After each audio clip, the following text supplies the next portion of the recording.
Magandang araw po sa lahat guys. Naparito po ako ngayon.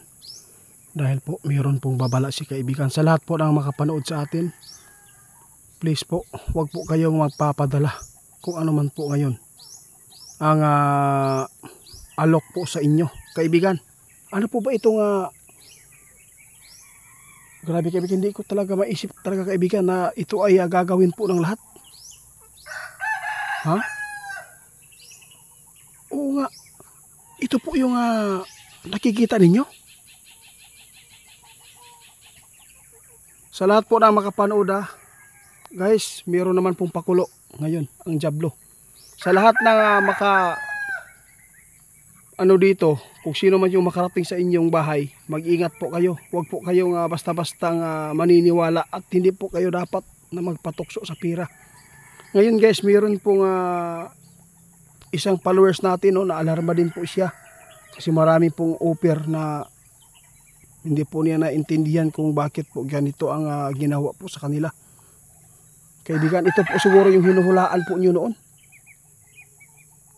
Gagawa ang Diablo guys. Sa totoo lang guys, napakarami ng tao po dito na biktima guys, at marami ng taong umanib dito dahil po sa pira. Kung papayag ka maging miyembro sa kanila, buwan-buwan ka daw makatanggap ng pera.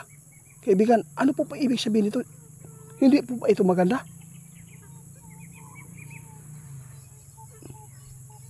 Naku po.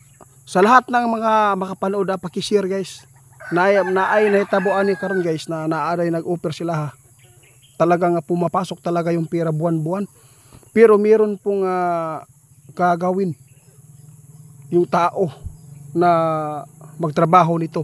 Kailangan mong makakuta ng tao, makahikayat para maging membro mo, no? Ito po ay simbahan daw ito guys, simbahan. Hindi ko na pangalanan guys kung anong simbahan ito.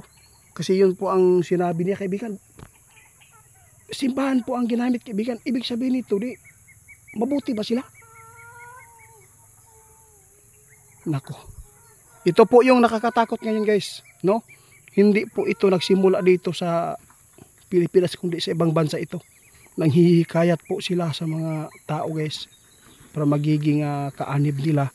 Tapos may papasok sa iyo buwan-buwan.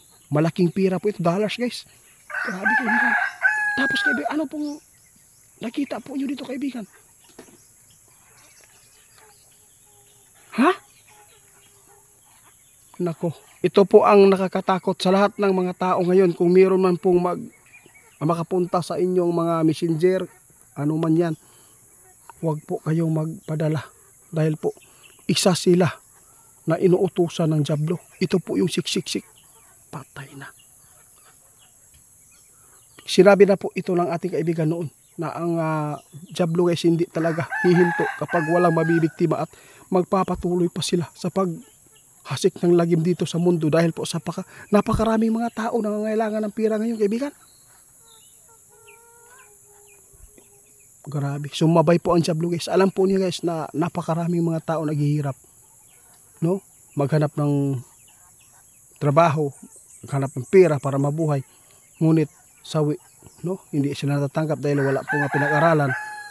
Ngayon po, may mga oportunidad na yung Diablo na ito po ay ginamit ngayon. Kaya sa lahat po ng makapanood dito, pakishare, kaya daghan kayo nahitabuan ni karon guys, no?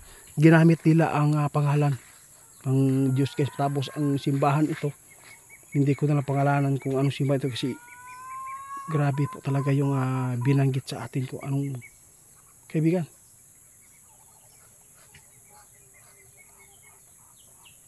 Ito guys, kapag nalinlang po daw kayo, forever na po kayong mahahawak at kontrolado na kayo ng mga nag-recruit sa inyo, no? Ang pira guys, pwede yang mawala. Walang kwenta yang pira kapag grabe.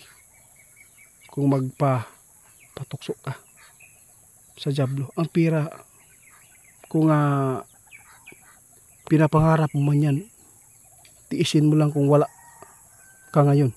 Balang araw no? May biyaya pa rin na ibibigay sa iyo. Aanin mo naman yung material na bagay kung ang kaluluwa mo nasa dagat-dagatang apoy. Yun po ang nais namin po maiparating sa inyo dahil po natatakot si kaibigan. Napakarami na palang mga biktima ngayon guys. Na ito ay kontrolado na at napakarami ng mga kaanib nila po dito sa atin. Dito sa bansa natin guys, napakarami ng umanib. Ito.